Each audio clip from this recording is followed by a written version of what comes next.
আসসালামু আলাইকুম, সবাইকে ওয়েলকাম জানাচ্ছি একটি অন্যরকম ডোনার রেসিপি দেখার জন্য। আজ আমি দেখাবো খুব সহজ করে এবং ভীষণ মজা করে কিভাবে ঘরোয়া পদ্ধতিতে ডোনার তৈরি করা যায়। এই ডোনার আমরা অনেকে অনেকভাবে তৈরি করি, আজকে আমি একটু অন্যরকম স্পেশাল করে তৈরি করব।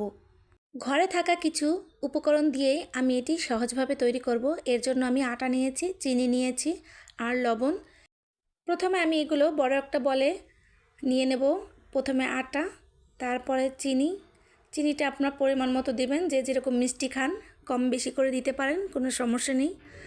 আর দিয়ে নেব পরিমাণ মতো লবণ আর হালকা পরিমাণ বেকিং পাউডার, আপনার বেকিং সোডাও দিতে পারেন, কোনো সমস্যা নেই। এগুলো ভালো করে হাত দিয়ে আমি মিশিয়ে নেব। আমি তো প্রথমেই বলেছি ঘরে যা আছে হাতের কাছে সেগুলো দিয়ে তৈরি হবে। এর ভিতরে দিয়ে দেব 2 টেবিল চামচ পরিমাণ রান্নার তেল। এই তেলটা দিয়েও ভালোভাবে এগুলো আমি মিশিয়ে নেব। ভালো করে মাখতে থাকবো যতক্ষণ না পর্যন্ত ভালোভাবে তেলটা এগুলোর সাথে মিশে যায়। আটাটা একটু চাপ দিয়ে মিলাতে হবে। দেখুন এভাবে যদি দেখি মুঠ হয়ে যাচ্ছে তাহলে বুঝতে হবে যে আমার মাখানোটা পারফেক্ট হয়ে গেছে। এ পর্যায়ে আমি একটা ডিম দিয়ে দেব। ডিম দিয়ে ভালোভাবে মেখে নেব। আমি তো প্রথমেই বলেছি আমার আজকের ডোনারটা একটু অন্যরকম হবে। আসলে ডিম দিয়ে এভাবে হয়তো কেউ করেন না। আজ আমি ডিমের ডোনার তৈরি করে দেখাবো। অনেকেই তো অনেকভাবে তৈরি করেন, আজ আমার মতো একটু করে দেখবেন। ডিম দিয়ে ডোনার তৈরি করলে খেতে ভীষণ মজা। এটা আমার মাখানো হয়ে গেছে।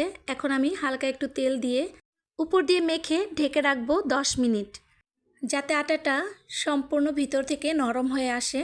আর 10 মিনিট পরে ফিরে আসলাম, দেখুন কীরকম হয়েছে, একদম সফট হয়ে গেছে। আমি এখন এটা ডোনারের জন্য রেডি করব।